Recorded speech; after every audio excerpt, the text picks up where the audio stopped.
Theo Mercer stepped off his private jet expecting to surprise his parents after 8 years away. Instead, he found their house gone. A retired postal worker stared at him in disbelief, then pointed him toward an abandoned logging road deep in the Idaho woods. At the end of that road sat a battered camper covered in blue tarps. Inside, his father was sawing firewood with swollen arthritic hands while his mother cooked soup over a camping stove. The home Theo had paid off years ago had vanished, so had the retirement money he sent every month, and when his mother finally saw him, she burst into tears, grabbed his hand, and whispered something that made his blood run cold. "Don't let Wyatt know you are here. Welcome to today's story. If you enjoy emotional drama and shocking twists, don't forget to like this video and subscribe for more unforgettable stories. And before we begin, let me know where you're watching from in the comments." 3 days earlier, Theo had been sitting 40 floors above downtown Singapore, staring out at a skyline he had spent nearly a decade helping build. At 43, he had become exactly the man he once dreamed of becoming. His aviation logistics company operated across Asia and North America. He owned aircraft. He attended conferences where people waited for him to speak. Financial magazines called him a success story. Yet that afternoon, none of it felt especially important. His eyes kept drifting to a framed photograph on his desk. Russell and June Mercer, his parents. The picture had been taken nearly 10 years earlier. His father still looked broad-shouldered and strong. His mother still had dark hair. Both were standing in front of the small cedar house outside Coeur d'Alene that Theo had paid off shortly after selling his first company. He picked up the frame. For a moment, guilt settled heavily in his chest. He called often. He sent money every month. He paid their medical bills. He funded their retirement account. But he rarely showed up. There was always another flight, another deal, another promise that he would visit next year, next summer. After the next expansion, his assistant knocked on the office door. "Everything ready for Idaho?" Theo smiled, almost. But the truth was that he had been thinking about the trip for weeks. This time would be different. No announcements, no warning. Just a surprise visit. A rich son returns home. His mother would love that. 3 days later, his private jet touched down in Idaho beneath a bright blue sky. The mountains looked exactly the way he remembered. For the first time in years, he felt excited instead of exhausted. He rented an SUV and started the drive toward his hometown. The farther he drove, the more familiar everything became. The gas station where he bought candy as a kid, the old church, the hardware store, every mile seemed to pull him backward through time. He tried calling his parents, no answer. That was unusual. June almost always answered. He tried again, straight to voicemail. A small knot formed in his stomach. By late afternoon, he turned onto the road leading to the family home. Then he hit the brakes, hard. The house was gone, not abandoned, not damaged, gone. The lot stood empty beneath the afternoon sun. Only patches of gravel and weeds remained. Theo stepped out of the SUV, his heartbeat hammered in his ears. For several seconds, he simply stared. This couldn't be right. A voice behind him broke the silence. "Theo?" He turned. An older man stood beside a postal truck, gray-haired, weathered, familiar. "Mr. Hansen?" The retired postal worker looked stunned. "I'll be damned." Theo barely heard him. "What happened to my parents' house?" The man's face changed immediately. Not surprise, not confusion, something closer to concern. "You don't know?" Theo felt his stomach drop. "Know what?" Mr. Hansen glanced down the road, then back at Theo. "You better come with me." 20 minutes later, they were driving down an old logging road that seemed to disappear into the forest. The pavement ended, then the gravel ended, eventually only dirt remained. Tall pines crowded both sides of the narrow path. Theo's unease grew with every mile. Finally, Mr. Hansen pointed ahead. There, at first, Theo saw nothing. Then he spotted it, a faded camper hidden among the trees. Blue tarps covered part of the roof. A stack of chopped wood sat beside it. His chest tightened. The vehicle rolled to a stop. Theo stepped out. A man was standing beside a chopping block, older, thinner, bent slightly at the shoulders. Russell Mercer, his father. The old man lifted a handsaw and pushed it through a log with visible effort. His hands shook. Theo felt his throat tighten. Then the camper door opened. June stepped outside carrying a small pot. The moment she saw him, the pot slipped from her fingers. It hit the ground, neither moved. For a second, mother and son simply stared at each other. Then June began crying. Theo rushed forward. She wrapped her arms around him. He could feel how small she had become. How fragile. "Mom," he whispered, "what happened?" June pulled back. Tears streamed down her face, but instead of relief he saw something else. Fear, real fear. She looked over his shoulder, toward the road, toward the trees, as though she expected someone to appear at any moment. Then she grabbed his hand so tightly it hurt. And in a trembling voice barely above a whisper, she said, "Please, Theo," her eyes filled with panic. "Don't let Wyatt know you're here." Theo stared at his mother, certain he had misheard her. The woman who used to call Wyatt every Sunday. The woman who defended him whenever anyone criticized him. The woman who still kept framed photos of both her sons on her bedroom wall. Now she looked terrified of him. June's fingers remained wrapped around Theo's wrist. "Please," she whispered again. "Not tonight." Russell stood a few feet away beside the chopping block, his shoulders sagged. His eyes met Theo's for only a second before looking away. That frightened Theo even more. His father had never been a man who looked away. The evening air felt colder than it should have. Finally Theo nodded. "I'm not calling anybody." June visibly relaxed. Only then did she release his hand. A few minutes later they sat inside the camper. The space was smaller than Theo had imagined.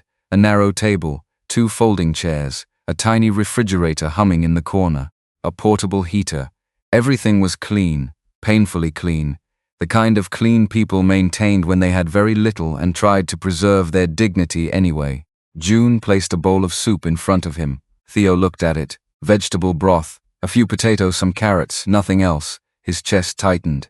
Growing up, his mother never let anyone leave the table hungry. Now she was apologizing for serving soup. "I'm sorry," she said quietly. "It's fine." "No, it isn't." She smiled sadly. "You flew halfway around the world and this is what I have for dinner." Theo swallowed hard. For a moment nobody spoke. The silence wasn't awkward, it was heavier than that. It felt like years sitting between them. Years of missed birthdays, missed holidays, missed ordinary days that never came back. Eventually Theo looked at Russell. "Dad." The old man glanced up. "What happened?" Russell rubbed his hands together. The skin looked cracked and weathered. "Life happened." Theo almost laughed. Not because it was funny, because it was such an incomplete answer. "You lost the house." Another silence. "We did." "How?" Russell looked toward June. June looked down at her soup. Neither answered. Theo felt frustration building. Not anger, not yet. Confusion. The kind that made every answer create 2 new questions.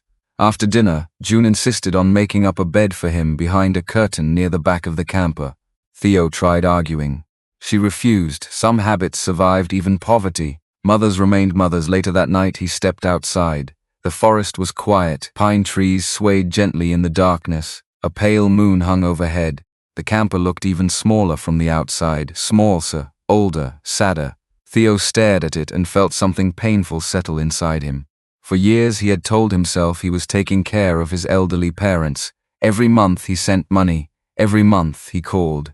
Every month he checked another responsibility off a mental list. Now he realized something uncomfortable.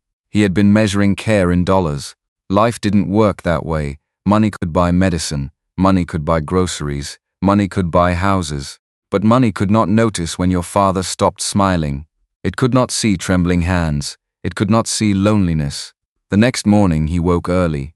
Russell was already outside. The old man was sitting in a folding chair watching the trees. A bottle of pills rested beside him. Theo picked it up. His stomach tightened. The prescription had expired months earlier. "Dad." Russell glanced over. "When was the last time you refilled these?" The old man shrugged. A while? They're expensive." Theo stared at him. Expensive. The word echoed inside his head. He had sent thousands every month. Thousands. How could medicine be unaffordable? Before he could ask, June stepped outside carrying coffee. She immediately noticed the bottle. Her expression changed, only slightly. But Theo saw it, the same nervous look from yesterday, the same hesitation. She quickly changed the subject. The conversation moved on, but Theo didn't forget. By midday he noticed other things. Small things. The refrigerator held very little food. Russell's work boots had been repaired multiple times. The camper roof leaked in one corner despite the tarps. Nothing dramatic. Just dozens of small signs that people had been struggling for a long time. That afternoon Theo offered to drive into town for groceries. June tried to refuse. He went anyway. The grocery store looked exactly the same as it had 20 years earlier. While loading supplies into a cart, he heard a familiar voice. Theo Mercer? He turned. An elderly woman stood near the produce section, Martha Jensen, their former neighbor. Recognition flashed across her face, then sympathy, immediate sympathy. Theo noticed it instantly. Mrs. Jensen, she smiled. Then her smile faded. I'm sorry about your parents. The words hit him unexpectedly. What do you mean? The woman hesitated, as if deciding how much to say. Finally, she sighed. Everybody was sorry. Theo slowly set down the bag of apples he was holding. What happened to them? Martha glanced around, making sure nobody was listening. The house was sold 2 years ago. Theo nodded. I know that much. Her expression tightened. But they signed the papers. His stomach dropped. What? They agreed to it. For several seconds he simply stared. That didn't fit. Nothing about this fit. You saw the paperwork? My son works at the county office. Theo felt a chill move through him. They signed willingly. The older woman looked uncomfortable. I don't know if willingly is the right word. What does that mean? Martha lowered her voice. It means your father wasn't well back then. Theo immediately thought about the expired medication. The trembling hands, the exhausted face. What do you mean he wasn't well? He had that stroke. Theo froze. Stroke? Nobody had ever mentioned a stroke. His father had suffered a mild stroke? And no one told him. Martha seemed to realize what she'd said. Oh, the color drained from her face. You didn't know? Theo felt the ground shifting beneath him. No. The woman looked genuinely distressed. I'm sorry. Theo barely heard her. A stroke, property papers, a sold house, parents living in a camper. The pieces refused to fit together. Yet somehow they clearly belonged to the same puzzle. When he finally returned to the woods, the sun was beginning to set. June looked relieved when she saw him. Russell offered to help unload groceries. Theo watched his father struggle with a box that should have been easy to carry. The sight hurt, not because of age, because nobody should have been carrying boxes beside a camper at 76 years old, not after working their entire lives, not after raising children. That evening, Theo finally asked, Dad. Russell looked up. You had a stroke? The old man's face immediately went still. June froze. The reaction told Theo everything. A small one, Russell said quietly. When? Nobody answered right away. 2 years ago. Theo stared at them. 2 years, 2 entire years, and nobody told me? June's eyes filled with tears. We didn't want to worry you. The answer hurt more than he expected, because it sounded exactly like them. Always protecting somebody, always carrying burdens alone. Theo leaned forward. Was that when the house was sold? Silence. Long silence. Then Russell nodded once. Barely. Theo felt his pulse quicken. Why? The old man stared at the floor. For a moment Theo thought he wouldn't answer. Then Russell spoke. His voice sounded tired. I signed a lot of papers back then. What papers? Russell rubbed his forehead. I don't remember all of them. The camper became very quiet. Outside, somewhere deep in the trees, an engine suddenly growled. Theo turned toward the window. Headlights appeared briefly between the pines. A pickup truck. Watching, waiting. The vehicle remained there for several seconds. Then, the moment the driver seemed to notice Theo looking back, it slowly turned around and disappeared into the darkness. The pickup disappeared into the trees, but its engine seemed to stay behind. For a long moment, nobody moved inside the camper. Theo stood near the window, one hand still on the curtain, staring into the dark gap where the headlights had vanished. June had gone pale. Russell's jaw tightened, but he did not look surprised. That was the part Theo noticed. Not fear alone, recognition. Who was that? Theo asked. June turned away from the window too quickly. Probably someone from town. At this hour? She picked up the coffee mugs from the table even though no one had finished drinking. People drive these roads sometimes. Theo looked at his father. Dad. Russell sat heavily in one of the folding chairs. The chair creaked beneath him. He rubbed one hand over his knee, slow and tired, like the simple act of staying calm had taken strength from him. Could have been Wyatt, Russell said at last. June closed her eyes. Theo felt the name land between them. Wyatt, his older brother, the son who stayed. The son who supposedly handled everything while Theo built his life across the world.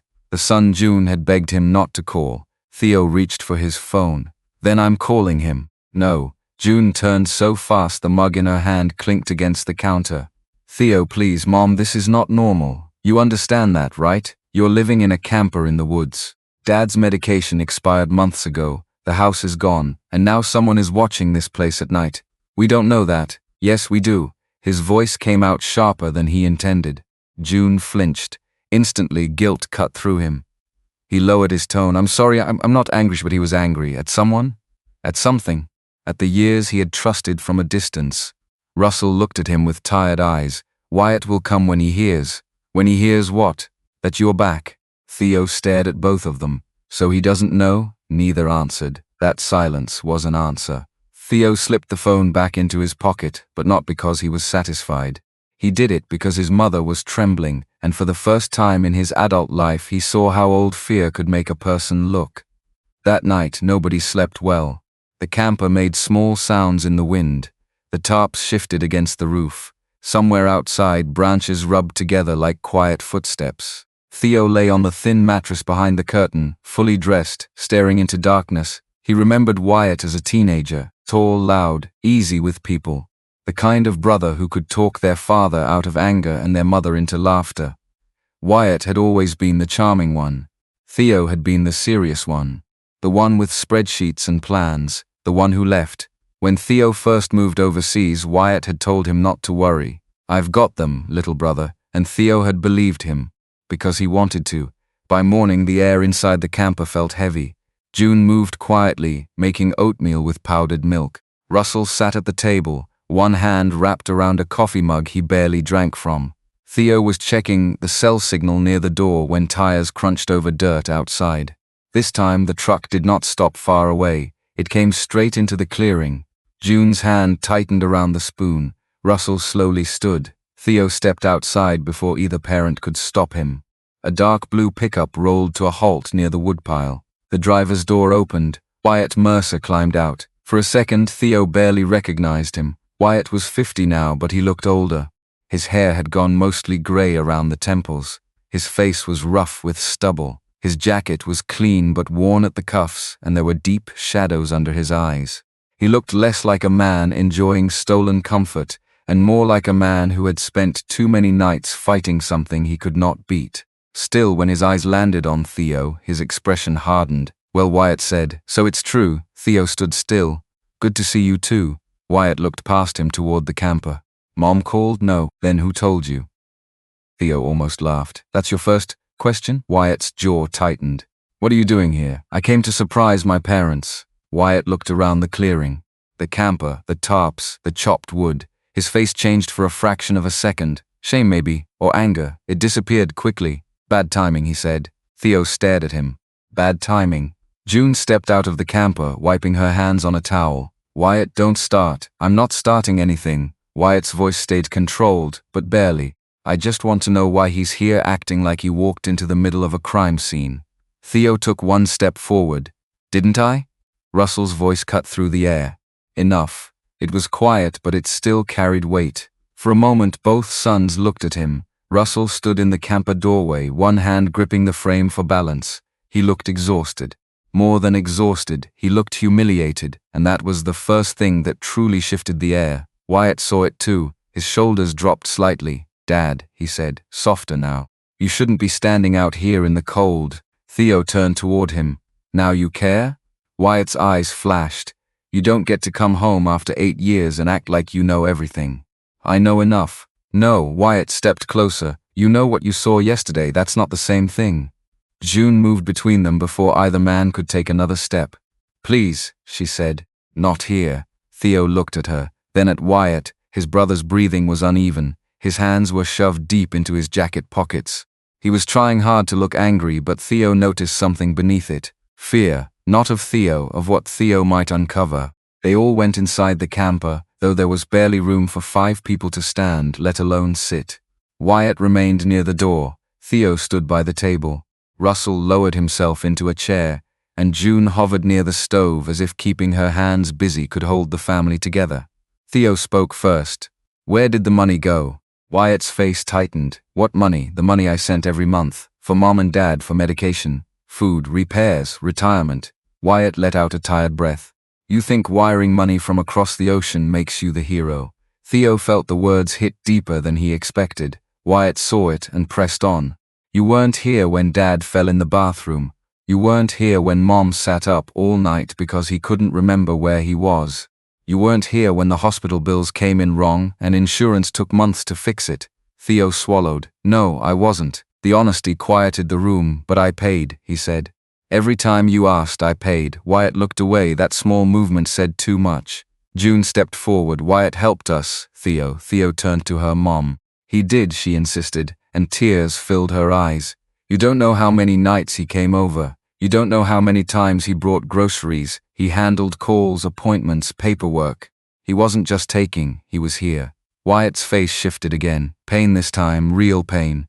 Theo hated that it was real, because if Wyatt had been only cruel, this would have been easier. If he had been only selfish, Theo could hate him cleanly. But there he stood, exhausted and defensive and guilty, with their mother still reaching for ways to save him. Russell spoke without looking up. Your brother did help. Theo turned to him. Russell's eyes stayed on the table. That's true. But, the old man did not answer. Wyatt rubbed both hands over his face. I made decisions because somebody had to. You think Mom could handle the paperwork? You think Dad could after the stroke? I kept things moving. Theo's voice dropped. You sold their house. Wyatt stiffened. June whispered Theo. No, Theo said. We're not stepping around it anymore. The house was sold. Dad signed papers. He says he doesn't fully remember. Mom is scared of you finding out I'm here. So tell me, Wyatt, what happened? Wyatt stared at him for a long time. Then he laughed once. A hollow, bitter sound. You always did want the clean version. What does that mean? It means you want a villain. Wyatt's voice was low now. You want to fly in, point at the mess, write a check, and decide who ruined the family. Theo went still. Wyatt stepped toward the door. June grabbed his sleeve. Don't leave like this. He looked down at her hand. For 1 second, his face softened. He gently pulled free. I didn't ruin this alone, he said. Theo followed him outside. Then explain it. Wyatt opened the truck door, then paused. He looked back toward the camper, toward Russell sitting inside, toward June standing with one hand pressed to her chest.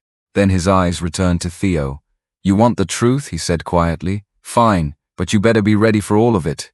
Theo said nothing. Wyatt climbed into the truck. Before closing the door, he looked at his younger brother one last time. Everything isn't as simple as you think.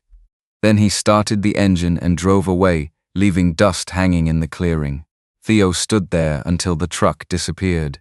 When he finally turned back toward the camper, he saw Russell watching him through the small window. The old man's face looked broken. That afternoon, while June rested and Russell stepped outside to check the firewood, Theo began folding the thin blanket behind the curtain where he had slept. The mattress lifted slightly in his hands. Something crinkled underneath. Theo froze. He reached beneath the mattress and pulled out a yellowed envelope. No stamp, no address. Just his name written across the front in his father's shaky handwriting. Theo. Theo stared at the envelope for several seconds before opening it. His father's handwriting covered the front, uneven, shaky, older than he remembered. The paper itself was worn along the edges, as if someone had folded and unfolded it many times before finally hiding it away. Outside, he could hear Russell moving near the woodpile. June was washing dishes inside the tiny camper kitchen. Neither knew what he had found. Slowly, Theo slid the letter from the envelope. The date at the top stopped him immediately. 3 years earlier, almost a full year before the house had been sold. His heartbeat quickened. Then he began reading. Theo, if you're reading this, it means I finally found the courage to send it. The first line hit harder than expected. Because the letter had never been sent, he kept reading. Russell wrote about small things at first, his health, the weather, the vegetable garden behind the old house. The words felt familiar, like the father Theo remembered. Then the tone changed. The handwriting became less steady. There are things I should have told you sooner. Theo felt his chest tighten. I keep telling myself everything will work out. I keep telling myself Wyatt will fix it. Maybe that's why I haven't called. Maybe that's why I haven't told your mother everything. The next paragraph made Theo stop breathing for a moment. I think some of the money you've been sending isn't reaching us. His hands tightened around the paper. Not suspicion, not rumor, not theory. His father had known. Maybe not everything, but enough. Theo continued reading.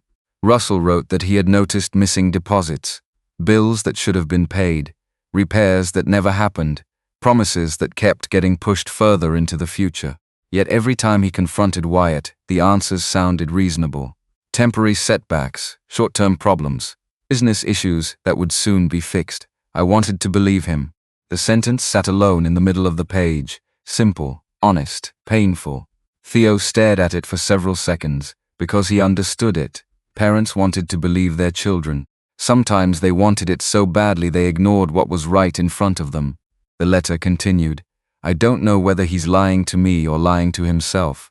That line felt different, more personal, more tragic. Russell wasn't describing a criminal. He was describing a son he still loved, a son he still hoped would turn things around. Near the bottom of the second page, the handwriting became noticeably shakier. If I am wrong, I'll be ashamed I ever doubted him. If I am right, then I've waited too long. Theo swallowed hard. The final paragraph nearly broke him. I'm sorry for putting this burden on you. I know you've worked hard. I know you've trusted us. I should have spoken sooner. I just kept hoping I wouldn't have to. Love, Dad. The letter ended there. No accusations, no anger, no demands, only regret. Theo lowered the pages slowly. For a long time he sat without moving. The camper felt smaller than ever. Outside, the sound of Russell chopping wood had stopped. The silence hurt, because Theo could suddenly see the loneliness behind the letter.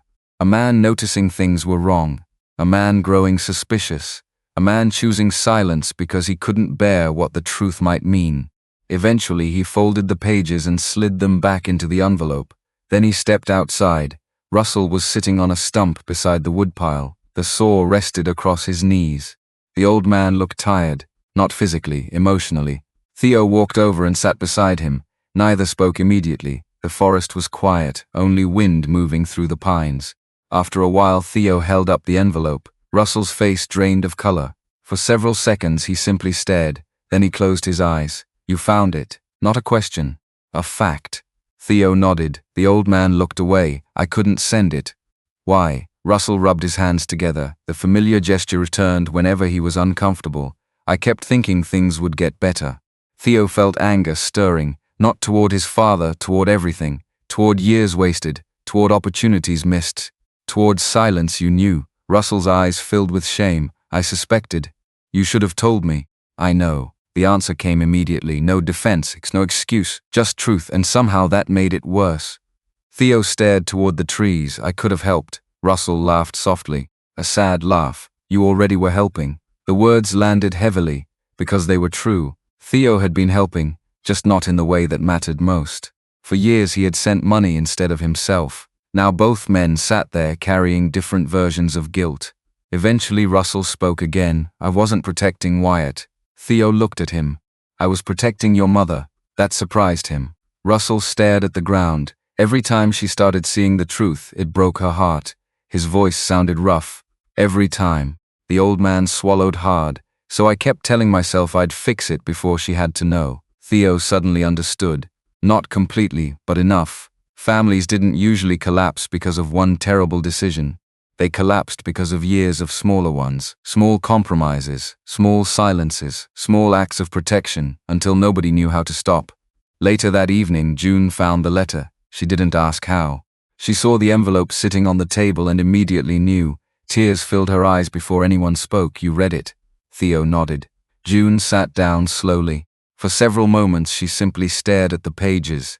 Then she whispered something that sounded almost like a confession. I knew he was worried. Neither man answered. June wiped her eyes. I just didn't want it to be true. The three of them sat together in silence, not hiding anymore, not completely, but closer, a little closer. The sun had nearly disappeared by the time another vehicle approached the clearing. This one wasn't a pickup. It was an older sedan, small, silver. The driver parked near the camper and climbed out. A girl, maybe 13, thin dark hair pulled into a ponytail. She carried 2 grocery bags. The moment she saw Theo, she froze. Theo stood. The girl looked from him to June, then back to him. Confusion filled her face. June immediately hurried toward her. Oh, sweetheart. The girl relaxed slightly. She handed over the groceries. I brought bread. Her voice was quiet. And milk. Theo watched carefully. The girl wasn't a stranger, not really. He recognized her, not from memory, from photographs. Wyatt's daughter, Chloe. The last time Theo had seen her, she had been a toddler sitting on Wyatt's shoulders. Now she was old enough to drive groceries into the woods for her grandparents. Something about that image hit him harder than expected. Children weren't supposed to be carrying responsibility like this. June hugged her tightly. The girl hugged back just as hard. Theo noticed something then. Not pity, protection. Chloe finally looked at him. "Uncle Theo?" He smiled softly. "Hi, Chloe." The girl smiled back, but it disappeared almost immediately. She looked nervous, very nervous, as though she wasn't sure she should even be there. Then her phone buzzed. The sound seemed to change everything. Chloe pulled it out. The color drained from her face. Theo noticed instantly. "Everything okay?" The girl stared at the screen. For several seconds she didn't answer. Then she slowly turned the phone around. Theo looked down. A text message. From Wyatt. Only 5 words. "Where are you right now?" Chloe kept staring at the message. "Where are you right now?" 5 simple words. Yet the fear on her face made them feel much heavier. June gently touched her shoulder. "You don't have to answer immediately." "Yes, I do," Chloe said quietly. The response came too fast, too practiced. Theo noticed that immediately. Children who felt safe did not sound like that. Chloe quickly typed something into the phone with Grandma. She pressed send. Then she locked the screen and slipped the phone into her pocket. Nobody said anything for a moment. The evening air felt strangely tense. Theo studied her. She looked so much like Wyatt around the eyes. The same shape, the same cautious way of watching people before speaking. But there was something else too. A sadness no 13-year-old should have carried. June led her inside. Within minutes, Chloe was helping unpack groceries. Not because anyone asked her to, because she already knew where everything went. She moved through the tiny camper like someone who had done this dozens of times before. Theo watched quietly, his chest tightened. This wasn't an occasional visit, this was part of her routine. She knew which cabinet held the canned food, which shelf held Russell's medication, which flashlight still worked, which one didn't. At one point she automatically checked the propane gauge near the stove. That was when Theo understood. The adults weren't the only ones carrying burdens. Chloe had been carrying some too. Later, after dinner, Russell stepped outside to sit by the fire pit. June joined him. That left Theo and Chloe inside the camper. The girls sat at the table working on homework, math worksheets, a science project outline, normal things. Things that should have been the biggest problems in her life. Theo poured 2 glasses of water and sat across from her. For a while neither spoke. Then Chloe glanced up. "You really live in Singapore?" "I do. Is it nice?" Theo smiled most of the time. She nodded, then returned to her homework. A few moments passed. Then she asked another question. "Do you have your own plane?" The question almost made him laugh. Technically. Wow, that one word carried genuine amazement. Then her expression shifted. The wonder faded. Something uncomfortable replaced it. "My dad says you're rich." Theo hesitated. Rich. The word felt strange sitting inside a camper where the refrigerator was nearly empty. He chose his answer carefully. "I've done well." Chloe nodded slowly. Then she looked toward the small window where Russell and June sat outside. "If you've done so well, why are they here?" The question landed harder than anything else had. Because it came from a child. Simple, direct, without excuses. Theo looked down. "I don't know." And for the first time since arriving, he admitted it completely. He didn't know. Not really. The girl studied him for a moment. Then she returned to her homework. The silence felt different afterward, more honest. Later that night, Theo walked Chloe to her car. The old sedan looked almost as worn as the camper. Before getting inside, she hesitated. "Can I ask you something?" "Of course." She kicked lightly at the dirt, the way nervous kids often did. "Do you hate my dad?" The question caught him off guard. Theo took a breath. "No." She looked relieved, then guilty for feeling relieved. "I know everybody thinks he's done bad things." The wording stood out. Not evil things, bad things. The language of a daughter trying to reconcile love with reality. Theo leaned against the car. "Your dad and I disagree about a lot right now." Chloe nodded. "But no, I don't hate him." The girl stared at the ground. "He wasn't always like this." Theo paid attention immediately. "What do you mean?" She shrugged. "Small, uncertain." He used to laugh more. The answer sounded almost childish, yet somehow it hurt, because children often noticed changes long before adults did. "He came to my basketball games." She swallowed. "He used to. Theo remembered hearing that phrase from countless families. Sometimes decline announced itself quietly, not with one disaster, but with small disappearances, one missed game, one forgotten promise, one cancelled weekend, until somebody looked back and realized everything had changed. Chloe climbed into the driver's seat. Before closing the door, she looked back at him. Grandma worries about him. Theo nodded. I know, no. She shook her head. You don't. Then she drove away. The words stayed with him long after the taillights disappeared. The next morning, Theo woke before sunrise. The camper was still quiet. He stepped outside. Cold air filled the clearing. Russell was already awake. Sitting alone near the woodpile, watching the trees, the old man looked tired. Theo sat beside him. For several minutes neither spoke. Eventually Russell broke the silence. She's a good kid, Chloe? Russell nodded. The old man's eyes softened. She keeps showing up. Theo understood what he meant. Not everyone did. Showing up mattered, especially when people were hurting. Russell stared into the distance. She reminds me of Wyatt when he was young.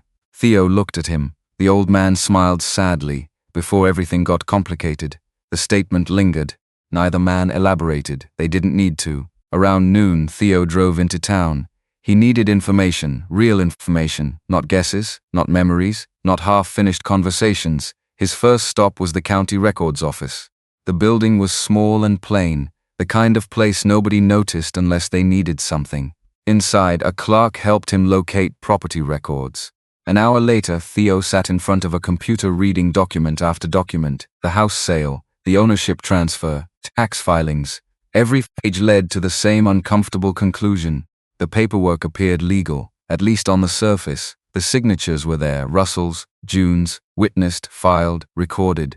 Everything looked proper, yet nothing felt right. As Theo printed copies, a woman in her 60s glanced toward the documents. Her eyes narrowed slightly. You related to Russell Mercer? Theo looked up. He's my father. The woman nodded slowly. I thought so. Something in her tone made him pay attention. My name's Laura Bennett. She offered a business card. Attorney, estate and elder rights law. Theo sat a little straighter.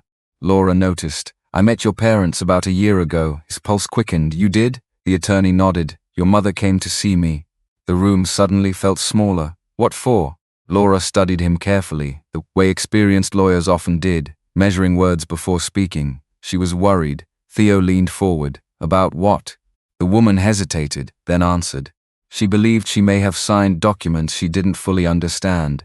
For several seconds Theo couldn't speak, because that sentence connected too many pieces at once. The stroke, the property transfer, the missing money, the fear, everything. Laura folded her hands. I can't discuss every detail, I understand, but I can tell you this. Theo waited. Your mother wasn't worried about strangers. The attorney's expression softened. She was worried about family. The words landed heavily. Family, not outsiders, not criminals' family. Laura glanced toward the stack of records. Sometimes the most difficult cases aren't about bad people. Theo listened. They're about people making bad decisions and everyone around them trying to protect each other. The statement felt painfully familiar. Before leaving, Laura handed him her card. If you uncover anything else, call me. Theo thanked her and headed toward the parking lot. The sky had turned gray. Storm clouds gathered over the mountains. As he opened his SUV door, his phone rang. June, he answered immediately. Mom? Her voice sounded shaken. Theo, his stomach dropped. What happened? There was a pause. Then June whispered words that made his blood run cold. Wyatt was here. Theo froze. What? He came while you were gone. Another pause. Longer this time. When June finally spoke again, her voice broke. He wants your father to sign something before Friday. Theo was already driving before the call ended. The tires kicked dust behind the SUV as he sped down the narrow road toward the woods. June had sounded shaken. Not angry, not confused, scared. That frightened him more than anything. When he reached the clearing, Russell was sitting outside in a folding chair. June stood beside him with both arms crossed tightly across her chest. Neither looked surprised to see him, as if they had been waiting. Theo climbed out. What did he want signed? Neither answered immediately. The silence stretched. Finally June looked toward Russell. The old man lowered his eyes. That was enough. They both knew, and they both hated it. Dad, Russell exhaled, held heavily. Timber rights. Theo frowned. What? The timber rights on the remaining property. The words settled slowly. Theo knew about the acreage that still belonged to the family. Most of the old land had stayed untouched after the house sale. Forest, logging access, several hundred acres inherited from Russell's father decades earlier. What about them? June looked exhausted. A company wants a long-term harvesting agreement. Theo stared. And Wyatt wants Dad to sign? Neither corrected him. His pulse quickened. Why? Russell rubbed his forehead. He says it will solve everything. The answer made Theo sick, because it sounded exactly like the excuses from Russell's letter. One more solution, one more promise, one more chance, everything will be fixed, eventually. Somehow Theo sat down across from them. When is this supposed to happen? Friday, 2 days away. The realization landed hard. This wasn't about old mistakes anymore. Something was still happening, right now. The next morning Theo drove back into town. This time he called Laura Bennett. The attorney agreed to meet him during lunch. Her office sat inside an old brick building overlooking Main Street. Nothing fancy, just practical. The kind of office built around helping people through difficult situations. Theo explained everything: the house, the stroke, the letter, the timber agreement. Laura listened carefully. The more he spoke, the more serious her expression became. Finally, she folded her hands. You need to understand something. Theo waited. Most elder financial exploitation doesn't look like strangers stealing from vulnerable people. The statement surprised him.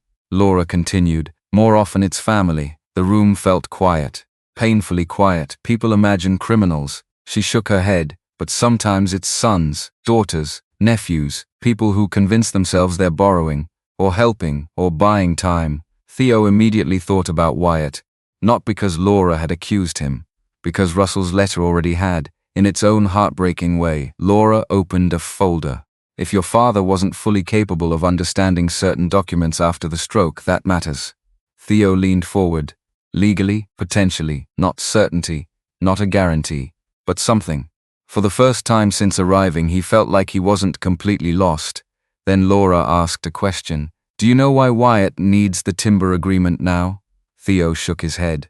No. Find that out. The answer seemed simple. But it wasn't, because nobody had been telling the truth, not completely, not for years.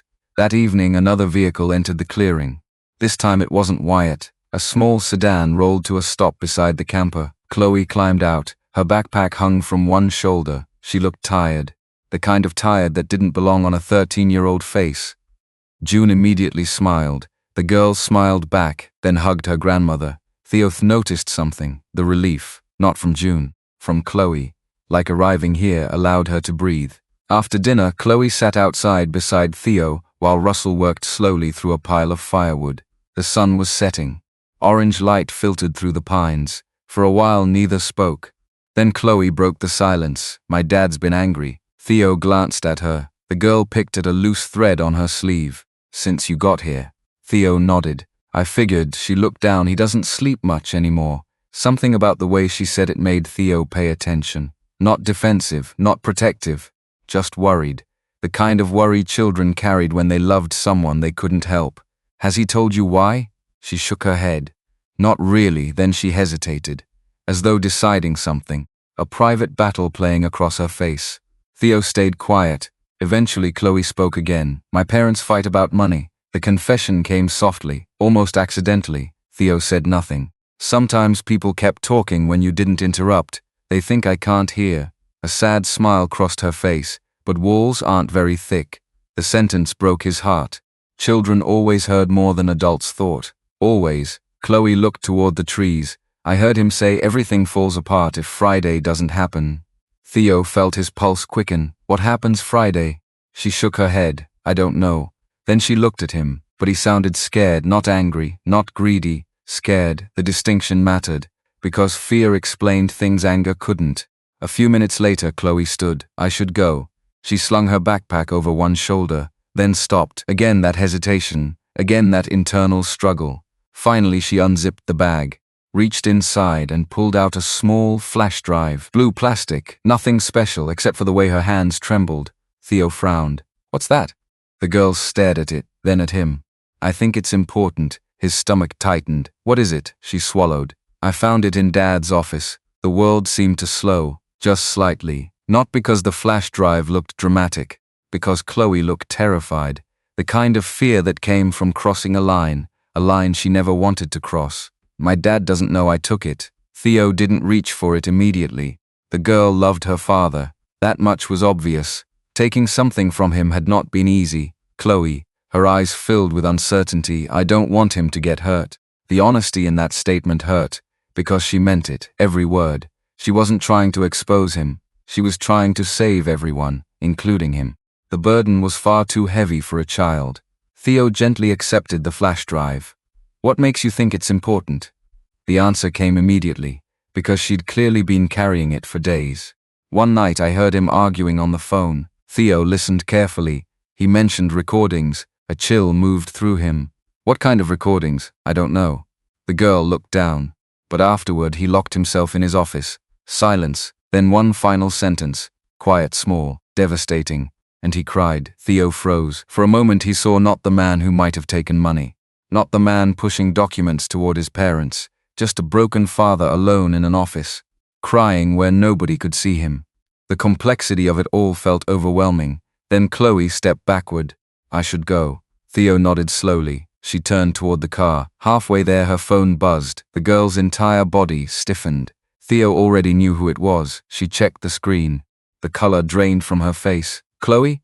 The girl looked up. Her voice barely rose above a whisper. He's asking where I am. Then another message appeared, and another, and another. Theo saw her hands begin to shake. Slowly she turned the phone toward him. The latest message contained only one sentence. Did you take something from my office?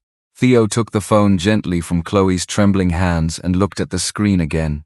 Did you take something from my office? A second message appeared almost immediately. Answer me. Then another. Where are you? Chloe looked as if she wanted to disappear. She wasn't a rebellious teenager trying to provoke her father. She was a frightened girl caught between people she loved. You don't have to answer right now, Theo said quietly. Chloe swallowed. If I don't, he'll know. The certainty in her voice said everything. This wasn't the first time she had carefully measured her father's reactions. Theo handed the phone back. Tell him you're still with Grandma. The girl nodded. She typed slowly, then hit send. For several seconds neither of them spoke. The forest had grown dark around them. Inside the camper, June was setting out paper plates for dinner. Russell was stacking wood beside the door. Ordinary things, simple things, yet every person in the clearing felt the pressure building. Theo slipped the flash drive into his jacket pocket. Whatever was on it mattered. Otherwise, Wyatt would not be panicking. That night, Theo barely slept. The camper creaked whenever the wind pushed against it. Around midnight, he sat alone at the small table with an old laptop he had brought from the hotel. The blue flash drive rested beside it. For nearly a minute, he simply stared. Then he plugged it in. Only 3 files appeared. No family photos, no tax records, no spreadsheets. Just 3 audio recordings, each labeled with a date. Theo felt his pulse accelerate. The oldest file was nearly 2 years old. He clicked play. At first there was static. A chair moving, the sound of someone clearing their throat, then a voice, Wyatt's. Theo froze instantly. His brother sounded younger, less exhausted, but it was unquestionably him. Another voice answered. A man Theo did not recognize. The conversation began casually. Business, loans, cash flow, nothing remarkable. Then Wyatt said something that made Theo sit upright. I used my parents' money again. Silence followed. Then the other man spoke. Does your family know? No. Theo stared at the screen. His heartbeat thundered in his ears. The recording continued. Wyatt explained that he had borrowed funds intended for Russell and June. Temporary. Just until a contract closed. Just until the company recovered. Just until things stabilized. The words sounded painfully familiar. Temporary. Just a little longer. One more chance. Theo had heard variations of those promises for years. The conversation lasted nearly 20 minutes. When it ended, Theo sat motionless. Not because he was shocked. Deep down he had already suspected much of it. The difference was proof. Hearing it with his own ears changed everything. He opened the second recording. This one was newer. Less than a year old. Wyatt sounded different now. More tired, more desperate. The financial advisor sounded frustrated. You keep moving debt, I know. You're not solving anything, I know. The repetition hurt to hear. Because Wyatt genuinely sounded trapped. Not evil, not calculating, trapped. The advisor asked a question. Have you told your parents? No. Why? A long silence followed. Then Wyatt answered quietly. Because they've already sacrificed enough. Theo closed his eyes. The contradiction was almost unbearable. Wyatt knew they had sacrificed enough. Yet he kept asking for more. The recording continued. Businesses had failed, equipment loans had piled up, payments had fallen behind, one bad decision had led to another, then another, then another. By the end of the file, Theo felt emotionally exhausted, not because his brother was innocent, because his brother was painfully human, flawed, ashamed, weak, terrified. And those qualities often caused far more damage than simple cruelty. Theo hesitated before opening the final recording. Something inside him already knew this would be the worst one. The audio began immediately.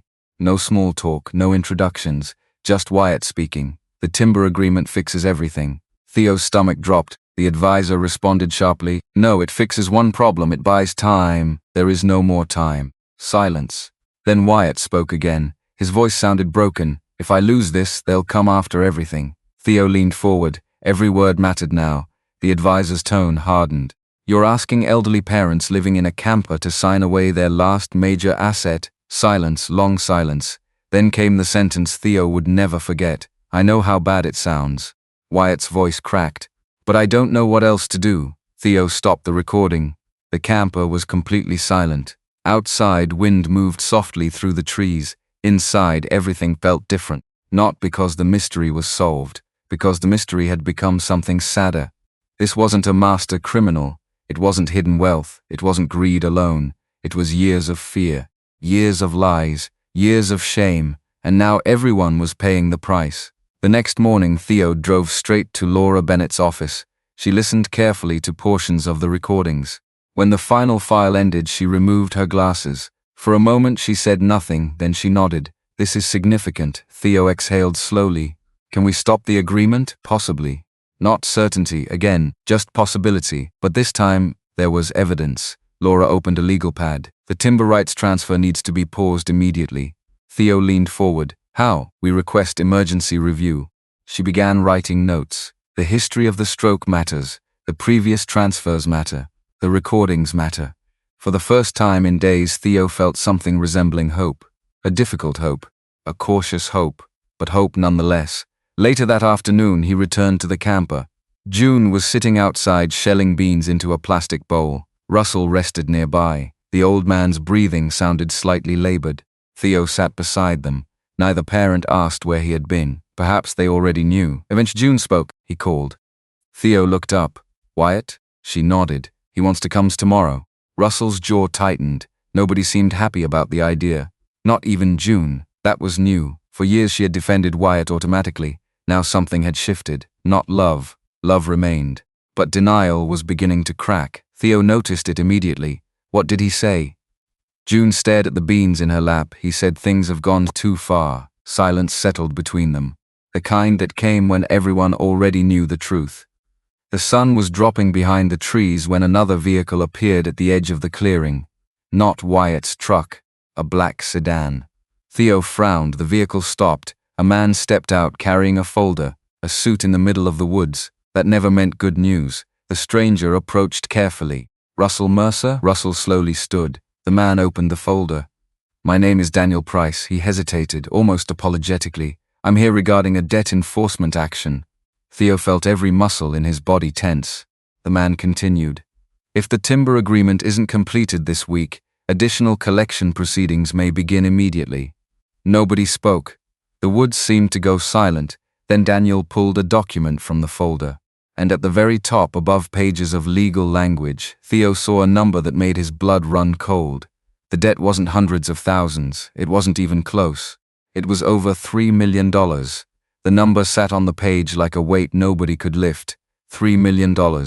Russell stared at the document as if he could no longer understand the words in front of him. June looked pale. Theo felt his jaw tighten. The man from the collection firm shifted awkwardly. He wasn't there to intimidate anyone. That much was obvious. He looked like someone delivering news he hated delivering. To be clear, he said carefully, this debt isn't attached directly to Mr. and Mrs. Mercer. Theo looked up. Then why are you here? Because several guarantees and collateral agreements involve family-owned assets. The answer landed heavily, not because it was unexpected, because it confirmed how far things had gone. The man handed Theo a business card. If legal proceedings delay the timber agreement, that's your right, but the creditors will respond. Theo nodded once. The representative left a few minutes later. No threats, no dramatic warnings, just facts. Sometimes facts hurt more. After the sedan disappeared down the logging road, nobody spoke. The evening air felt colder. Russell finally lowered himself back into the chair. For the first time since Theo had returned, the old man looked defeated. Not tired, defeated. As if the number on that paper had finally shown him the full size of the disaster. June sat beside him and quietly reached for his hand. He squeezed it. Neither said a word. Theo understood why. Some pain sat too deep for immediate conversation. The next morning he met Laura again. The attorney reviewed the collection documents carefully. Her expression remained calm, professional, but serious. "The debt is real," she said. Theo nodded. "I figured. The important question is whether your parents knowingly agreed to expose family assets." Theo immediately thought about the stroke, the medications, the letter hidden beneath the mattress, the years of silence. Laura folded her hands. "Friday's hearing isn't about punishing Wyatt." The statement surprised him. "It's about preventing additional damage." That distinction mattered. For days Theo had been driven by anger, but anger wasn't going to help Russell or June or Chloe or even Wyatt. The goal wasn't revenge. The goal was stopping the bleeding. By noon, Laura had filed emergency paperwork requesting a temporary halt on the timber rights transfer. The hearing was scheduled for the next afternoon. Everything now depended on that courtroom. Everything. When Theo returned to the camper, he immediately sensed something was wrong. June was crying, quietly, not dramatically, just sitting outside with tears rolling down her face. Russell stood nearby looking helpless. June wiped her eyes. He came. Theo didn't need clarification. Went an hour ago. Theo looked around. No truck. No sign of him. What happened? June stared into the trees. For a long moment she couldn't answer. Then she whispered something that broke his heart. "He asked us to trust him one last time." Silence settled over the clearing. Russell turned away. The old man looked ashamed. Again, always ashamed. Theo suddenly understood something painful. His parents had spent years living between two impossible choices: protect Wyatt or protect themselves. Every time they chose one, they felt guilty about the other.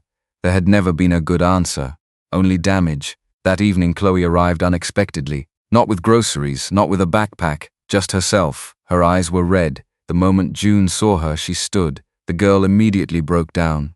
June wrapped both arms around her. Theo looked away. Some moments were too personal, too raw. Eventually, Chloe sat at the table inside the camper. Her voice shook. "Dad knows." Theo's stomach tightened. "The flash drive." She nodded. He figured it out. Nobody spoke. The girl wiped her eyes. He didn't yell. For some reason that hurt more. Children expected yelling. Silence often frightened them more. "What did he say?" June asked gently. Chloe stared at the table. "He asked if I hated him." The camper went completely quiet. Theo closed his eyes briefly. Because that question revealed everything. Not debt, not timber rights, not money. Fear, pure fear. The fear of losing the people you loved, even after causing the damage yourself. Chloe's voice cracked. "I told him no." Tears slid down her cheeks. "Because I don't." June pulled her closer. The girl leaned into her grandmother's shoulder. For a moment nobody spoke. The only sound came from wind pushing softly against the tarp-covered roof. Then Chloe whispered something else, something that changed the atmosphere immediately. "He gave me something." Theo looked up. "What?" The girl reached into her jacket, slowly, carefully. Then she placed a folded envelope on the table. Every person in the camper stared at it. "Dad said if anything happened tomorrow, I should give this to Uncle Theo." Theo felt his pulse quicken. "What is it?" Chloe shook her head. "I don't know." The envelope was sealed. His name appeared across the front in Wyatt's handwriting. Nothing else. No explanation. No warning. Just Theo. The room suddenly felt smaller. June looked frightened again. Russell stared at the envelope as though he already knew what it represented. A goodbye, a confession, a plea. Nobody knew. Theo carefully picked it up. For several seconds he simply held it. Then he opened it. Inside was a single sheet of paper and a photograph. The photograph caught his attention first. It showed two boys standing beside an old fishing boat. Theo and Wyatt, many years earlier, teenagers, sunburned, laughing, before business failures, before lies, before debt, before any of this. Theo's chest tightened, then he unfolded the letter. The first sentence immediately stole the air from his lungs. If you're reading this, it means I finally ran out of ways to hide from the truth. Nobody moved. Nobody spoke. Theo continued reading. The letter wasn't a defense. It wasn't an excuse. Wyatt admitted everything. The money, the lies, the promises, the desperation. Every failed attempt to fix problems he'd created himself. Every time he convinced himself tomorrow would be different. Every time he crossed another line. Theo reached the final paragraph. His hands were trembling now. Then he read the last sentence. And froze completely. June noticed immediately. "What is it?" Theo couldn't answer. For several seconds he simply stared at the page. Then he slowly looked up. The color had drained from his face.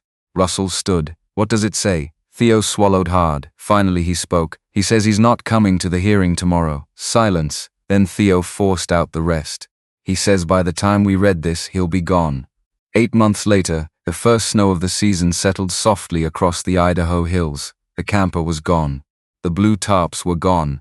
The cold little clearing hidden deep in the woods was quiet again. A few miles away, on the portion of land that remained in the Mercer family, a small house overlooked a narrow creek and a line of pine trees.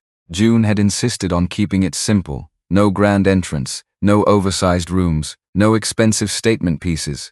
Just wide doorways, warm floors, and windows that faced the mountains Russell had spent his entire life looking at. The house felt lived in.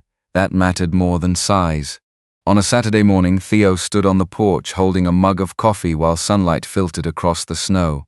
Inside, June was laughing, a sound he had almost forgotten. For years, every phone call had been rushed, every visit postponed, every promise delayed. Now he found himself paying attention to things he once missed. The way his mother hummed while cooking. The way his father rubbed his hands before standing up. The way silence felt different when people were no longer hiding from each other. The legal battles had not vanished overnight. Neither had the damage. The timber agreement had been permanently blocked after the hearing, the recordings, the letter, the medical records. Together they had painted a picture nobody could ignore. A picture of years of poor decisions, manipulation, fear, and misplaced trust. But they had also shown something else. A family that had slowly lost the ability to tell each other the truth.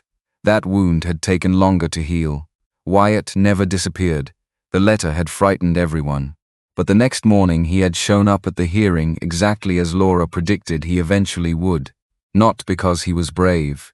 Because running no longer solved anything. For the first time in years he had stayed and faced the consequences. The settlement agreements had forced him to sell nearly everything he owned. The lake cabin, the recreational vehicles, most of the business equipment. Anything that could be liquidated was used to repay what could be repaid. The process was humiliating, painful, public, but it was real, and for once it matched the reality he had spent years avoiding. Forgiveness did not arrive quickly, it never does, especially when trust has been broken repeatedly. Russell still had difficult days. June still cried sometimes when she looked through old family photographs. Theo still felt anger rise unexpectedly, but nobody pretended anymore. That alone changed everything. The biggest difference appeared in Chloe. She no longer arrived looking over her shoulder. No longer acted like every conversation might become evidence against someone she loved. The burden had finally been removed from her small shoulders. One afternoon she sat at the kitchen table finishing homework, while Russell slowly worked through a crossword puzzle nearby. Neither spoke much, neither needed to. The comfort between them felt earned. At one point, Chloe smiled and corrected one of his answers. Russell laughed, then purposely wrote the wrong word again just to make her argue. The sound of their laughter filled the room. June stood at the stove watching them. Her eyes became wet, not from sadness, from relief. Children should never have to carry adult secrets. Now Chloe was finally getting the chance to be 13. Theo noticed those moments more than anyone else, because he understood what nearly had been lost. His own life had changed too. The private jet still existed, the business still existed, the success still existed, but none of it felt quite the same. 3 weeks earlier, he had cancelled an international meeting to attend one of Russell's medical appointments. A year ago, he never would have done that. Back then, he measured love through money, mortgage payments, retirement funds, financial security. Now he understood something harder. Presence required sacrifice. Sometimes the most important thing a person could give was simply showing up. Late that afternoon, Theo and Russell sat together on the porch while snow drifted gently across the distant hills. Neither spoke for several minutes. The old man seemed content simply watching the trees. Eventually he nodded toward the forest, the same forest where the camper had once stood. The same forest Theo used to hate looking at. "You know something strange?" Russell asked. Theo smiled. "What?" Russell took his time answering. The worst part wasn't losing the money. Theo looked at him. The old man stared toward the mountains. It wasn't losing the house either. The answer surprised him. Russell folded his hands together. The worst part was when everybody stopped telling the truth. The words settled softly between them. No anger, no bitterness, just honesty. "I lied to your mother." He looked down. "I lied to you." A pause. "I lied to myself." Theo listened quietly. The old man smiled sadly. "I kept telling myself if I was protecting everyone." Another pause. "But mostly I was protecting my pride." The admission carried no drama, only wisdom earned the hard way. Across the yard, June stepped outside carrying a tray of sandwiches. Chloe followed behind her. Moments later, another truck pulled into the driveway. Wyatt climbed out. The atmosphere shifted slightly. Not tense, not comfortable either. Something in between, something honest. Wyatt walked over carrying firewood. No speeches, no requests, no explanations, just work. He set the wood beside the porch, then nodded toward Russell. "Need anything fixed before the next storm?" Russell studied him for a second, then pointed toward a loose section of fence. Wyatt nodded and quietly got to work. Theo watched him from the porch. Not a villain, not a hero, just a man trying to rebuild something he once helped destroy. Maybe that was enough for now. As evening settled over the property, everyone gathered inside. The kitchen glowed with warm light. The windows reflected snow and darkness beyond. For the first time in years, nobody seemed afraid of tomorrow. Not because every problem had disappeared, because the lies had. And sometimes that was where healing started. Later, after dinner, Russell stood near the front window and looked out at the house, the small rooms, the warm lights. The family gathered inside. Theo joined him. For a moment, neither spoke. Then Russell smiled. "You know," he said quietly, "the first house was built with money." Theo followed his gaze across the room. June laughing with Chloe, Wyatt repairing a loose cabinet hinge near the kitchen. Life moving forward slowly, imperfectly, but forward. Russell's voice softened. This one was built with the truth. Neither man spoke after that. They simply stood there, looking at a home that had cost more than money to build. A home built from painful conversations, from accountability, from forgiveness that was still unfinished, from people finally choosing honesty over fear. Outside, snow continued falling. Inside, nobody had to hide anymore. And if this story made you think about a parent, a grandparent, or even a phone call you've been putting off for too long, maybe this is your reminder to make that call while you still can. And if you'd like, share your thoughts below. Someone out there may need to hear them too.